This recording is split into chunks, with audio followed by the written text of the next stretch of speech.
Hi everyone, my name is Rike Benz and I'm in Carlos Moffat's group and I'm a PhD candidate and I would like to share with you some of our work along the Western Arctic Peninsula.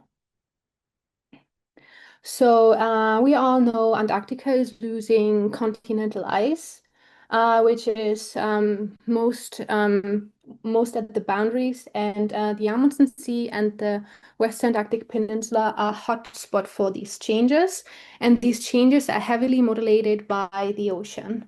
And in this paper by Thompson et al., you can see that the changes or that the properties of the shelves are classified in dense shelves, fresh shelves, and warm shelves.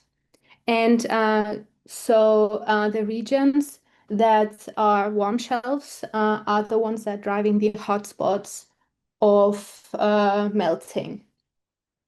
And the Western Arctic Peninsula was usually seen as a warm shelf, but if we look more closely, it's rather a boundary region between warm and cold shelves. The idea that the ocean is driving the variability of the melting can be seen in this figure as well by Cook et al. Here you can see the thermal gradient that correlates with the retreat of marine terminating glaciers. And you can see that the southern glaciers are retreating much faster than the northern ones, where the subsurface ocean temperature is warmer. So the retreat is rather ocean-driven than atmospheric-driven.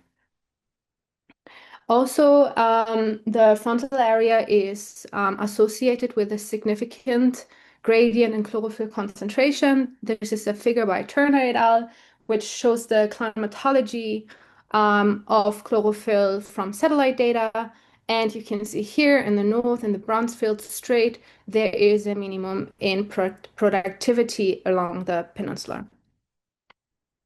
So if we now think more about the circulation, so we have the two key features of the circulation, the Antarctic circumpolar current, where the southern boundary flows relatively close to the shelf edge, and it does flood the shelf, the central shelf, so the southern shelf, with warm waters, and it supplies salt, heat, and nutrients to the shelf.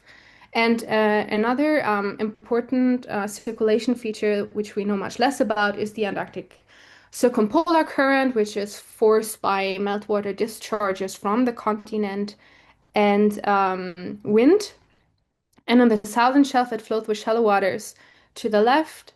And in the northern WAP, it's more complicated. So it flows around the tip of the peninsula, and then it reflects within the Bransfield Strait, which is this area over here. And we think of this as actually that the Antarctic coastal current that comes from the Weddell Sea, that flows from the Weddell Sea, forms the northern branch of the southern Bransfield front, which is the focus of this talk is the thermal gradient. So what do we know from observations about the southern Brunswick front? So we have some drifter observations, and we have some hydrographic observations from the upper ocean and observations further north from the Spanish and Brazilian group. And then we have a lot of observations on the southern shelf from the LTR program, but for some reason there's a big observational gap where we have the front. Though we have like this CDD transect from 1998, which goes from the southern shelf to the northern shelf, and it shows that there is a sharp gradient. But so this transect has a low resolution, which leaves a lack of knowledge in the subsurface structure of the front, and it lacks resolving small-scale processes, which leaves us with a poor understanding of the variability and dynamics of the front. So, but we have a high-resolution modeling study by Wang et al. I cannot talk too much about the paper in detail because of the time, but it shows the structure of the summer structure and the winter structure of the front. And the most important result from this paper is actually that in summer, there is significant inflow from the southern shelf towards the northern shelf. which is due to bottom intensified currents, which are formed near the islands. And in winter, the circulation is dominated by flooding of the southern shelf by cold waters that enter the Bransfield Strait from the Weddell Sea. So, and we want to validate these model results with high resolution observations to understand better the structure, the variability, and the exchange across the front.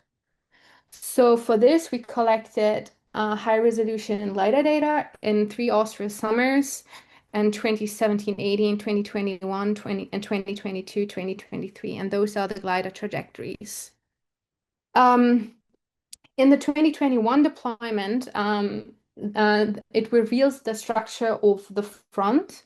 We can see here in this temperature transect that the front has like a density gradient that is approximately 10 kilometers wide.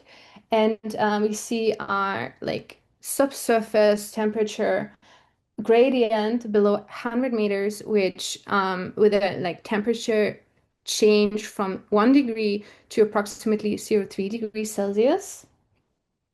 And on the Central Warp Shelf, we can see that the southern Bransfield, the water has a 3-layer structure with Antarctic surface water in the top layer. Then we see below the temperature minimum, which is the winter water layer. It appears between the 27.3 and 27.6 isopycnal. And then below this layer, we have modified circumpolar deep water, which is classified as like with positive like ocean temperatures. And then the Bransfield Strait site has overall Weddell Sea originated waters, which are like colder than 0 degrees and which appear mostly like, or we classified below the 27.6 isopycnal. And if you pay attention, the bottom layer here has Weddell Sea originated waters, and then we also find these warmer patches, which are intrusions of modified circumpolar deep water. And I will talk about these intrusions a little bit more later. But if we compare this with the model results, we can see that the structure is well resolved in the model. So we measured warmer Weddell Sea originated waters. And if we now, from the glider data, compute the absolute geostrophic velocities, we can see that the flow at the front is surface intensified and bidirectional and baroclinic. And the maximum velocities go like up to like more than 1 meters per second.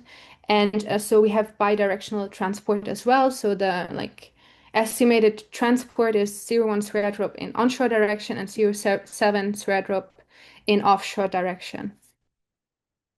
And comparing this velocity structure with the model, we can see that the model rather shows like a barotropic flow structure, while we rather see a baroclinic flow.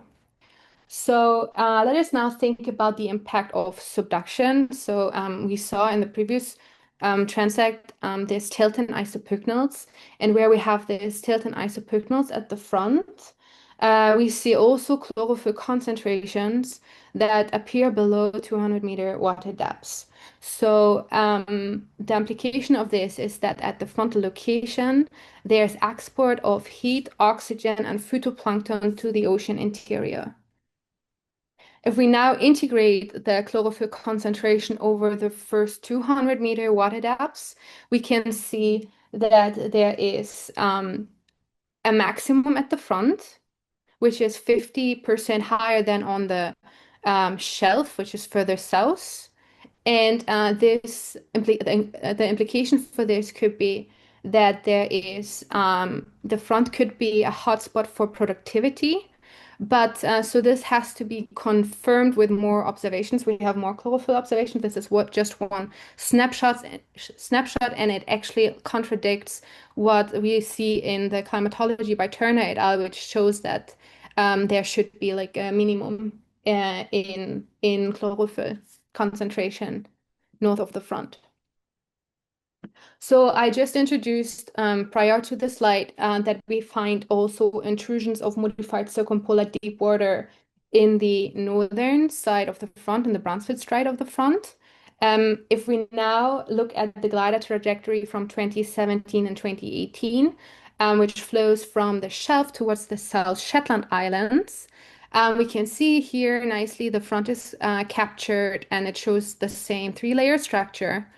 But what we now in this transect, what we can now learn from this transect is that there are intrusions of modified circumpolar deep water, which make it near the South Shetland Islands, below the 27.6 isopycnal. And then afterwards, the intrusions are likely to join the Bransfield current, which is over here and shown in this transect over here. And we think it's likely that those intrusions are coming from the southern shelf. So, and then we also have a deployment from 2022, 2023, which which went in a triangle section in the canyon on the southern Bransfield Strait. And if we now compare this with the previous deployments, we can see that the water below 300 meters is like the canyon is flooded with modified circumpolar deep water, which is different from the previous transect where the canyon was flooded with Weddell Sea originated waters. And those intrusions are then like flowing in offshore direction and then likely join the Bransfield current in this transect. And the implication of this modified circumpolar deep water intrusions are it is likely that they warm the Weddell Sea originated waters in the southern Bransfield Strait, which would increase the melt rates of glaciers in the Bransfield Strait in summer. So if we now look into the second glider trajectory from the 2017-18 deployment, we can see again from, this glider went from the southern shelf towards the northern shelf, but closer to the peninsula. And what we find here where we have the front is that below the 27.6 isopycnal and the 27.7 isopycnal, there is this cold water which we don't think is winter water. We actually think this is Weddell Sea originated water that makes it 50 kilometers onto the Central Warp Shelf. And if we think now about, or remember the model by Wang et al., the intrusions of Weddell Sea originated waters from the Bransfield Strait towards the Central Warp are strongest in winter. We also looked into some mooring observations because we don't only have the glider observations for summer, but we also have this mooring campaign. And here there is a mooring deployment near Anvers Island from 2023 to 2023. And this is the time series from this mooring by Gesse et al. He's in our group as well. And so this shows temperature, and below 100 meters, we can see these cold events that we associate with Weddell Sea originated waters. And so, which is evidence for Weddell Sea originated waters making it near Anvers Island in winter. And the implication of these Weddell Sea intrusions are that they can cool the Central Warp Shelf, which would slow down the glacier retreat in the south. Conclusions. So our observations provide the first high-resolution snapshot of the front in Austral summer, which appears to be the most significant front along the WAP, and it forms through the confluence of the Antarctic coastal current, which originated from the Weddell Sea, and with warm Central Warp waters. Second, at the front, there's evidence for subduction, which implies the export of phytoplankton from the surface layer to the interior of the ocean.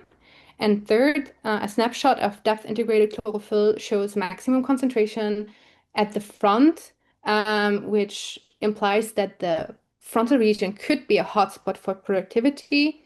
And fourth, we find evidence confirming the model study by Wang et al., which indicates significant exchange between the Central Warp and Bransfield Strait. Next steps are we are looking into wind. Since we saw this interannual variability and flooding of the canyon, and the wind forcing was different throughout these deployments, and we want to impact the sea ice dynamics in the Bransfield Strait. Thank you very much.